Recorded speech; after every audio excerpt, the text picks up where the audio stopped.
Hello everyone, welcome back to my YouTube channel the legal life. हम इस video में हमने एक सीरीज बनाई है द डिफरेंसेस ऑफ बीएनएस 2023।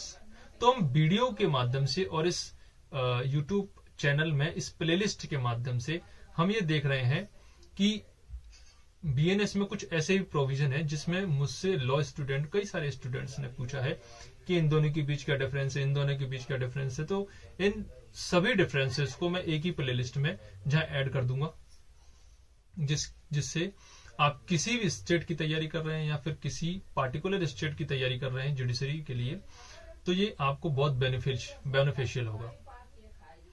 तो आइए स्टार्ट करते हैं आज के अंतर को। तो आज हम देखेंगे बलवा और दंगा में अंतर।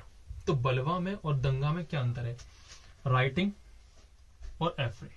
तो सबसे पहले हम प्रोविजन की बात करें, बेसिक से डिफरेंस प्रोविजन की बात करें तो बीएनएस की धारा 191 में इसकी डेफिनेशन दी गई है और 194 में इसकी डेफिनेशन दी गई है। एक ही चैप्टर के पार्ट है दोनों, ये सिमिलरिटी है, समान है दोनों में। अगर मैं इसकी बात करूं तो जेबी कॉग्निजेबल ऑफेंस है, बेलेबल ऑफेंस है, और जेबी कॉग्निजेबल ऑफेंस है और बेलेबल ऑफेंस है।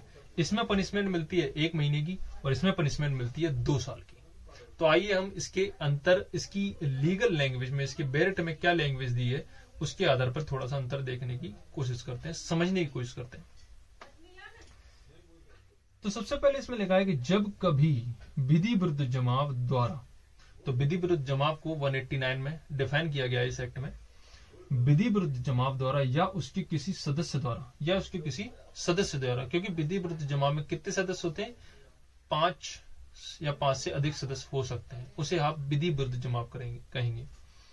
किसी कॉमन ऑब्जेक्ट के लिए वो जमाव गठित होता है, 5 या 5 से ज्यादा लोग। विधि विरुद्ध जमाव द्वारा या उसके किसी सदस्य द्वारा ऐसे जमाव के सामान्य उद्देश्य को अग्रसर करने में, ऐसे सामान्य उद्देश्य को, अब सामान्य उद्देश्य उन्होंने बनाया मतलब 5 लोग इकट्ठे हुए, दिस इज लॉफुल असेंबली।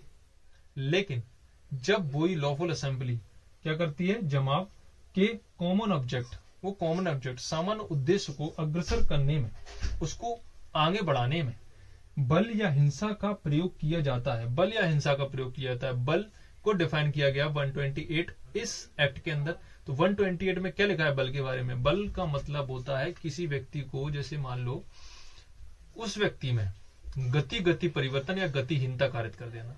गति या कोई व्यक्ति खड़ा हुआ है तो मैंने उसको थोड़ा सा धक्का दिया, वो गति में हो गया। गति परिवर्तन, जैसे कोई व्यक्ति दौड़ रहा है, मैंने और धक्का दे दिया और तेज दौड़ने लगा। गतिहीनता, कोई तेज दौड़ रहा है, मैंने रोक दिया।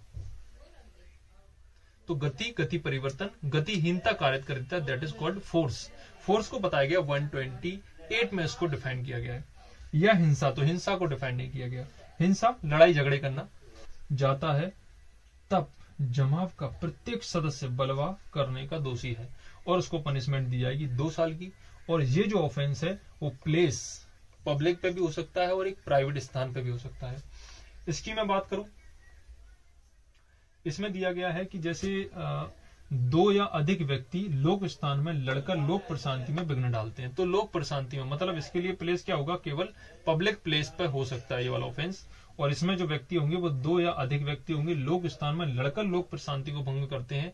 कहने का मतलब यह है कि पत्थर फेंकना, लोक प्रशांति को भंग करना, मतलब लोक प्रशांति में भंग डालते हैं, दैट इज कॉल्ड अफरे, दंगा। इसमें बेसिक सा डिफरेंस निकल के आता है। बेसिक डिफरेंस ये है कि ये पब्लिक प्लेस पे होता है और ये पब्लिक प्लेस पे भी हो सकता है, मतलब किसी चौराहे पर भी हो सकता है या फिर किसी के घर में भी हो सकता है, प्राइवेट प्लेस पे भी हो सकता है। ये केवल पब्लिक प्लेस पे होता है दंगा। और इसमें मैं बात करूं तो इसमें 5 से अधिक लोग होते हैं, 5 या फिर 5 से अधिक लोग होते हैं, और इसमें 2 या अधिक लोग होते हैं। ये बेसिक से डिफरेंस मिलते हैं। इसमें जो डिफरेंस है, इसमें पनिशमेंट दी जाती है 2 साल की, इसमें पनिशमेंट दी जाती है 1 महीने की। ये जो होता है वो कॉग्निजेबल ऑफेंस है, बेलेबल ऑफेंस है, ये सिमिलरिटी है इसमें। ये भी है कॉग्निजेबल ऑफेंस है, बेलेबल ऑफेंस है। इसको डिफाइन किया गया 191 में, इसको डिफाइन किया गया 194 में। तो ये थी वीडियो बलवा और दंगे में डिफरेंस के बारे में, राइटिंग और अफरे के बारे में, डिफरेंस के बारे में। यदि यह वीडियो आपको अच्छी लगती है, यदि इस वीडियो से आपको कुछ सीखने को मिलता है, यदि यह सीरीज आपको पसंद आती है तो इस सीरीज को अपने दोस्तों के साथ भी शेयर करें और अगली वीडियो की जानकारी लेने के लिए आप इस चैनल को सब्सक्राइब कर लें और बेल आइकन को क्लिक कर लें। Thank you for listening.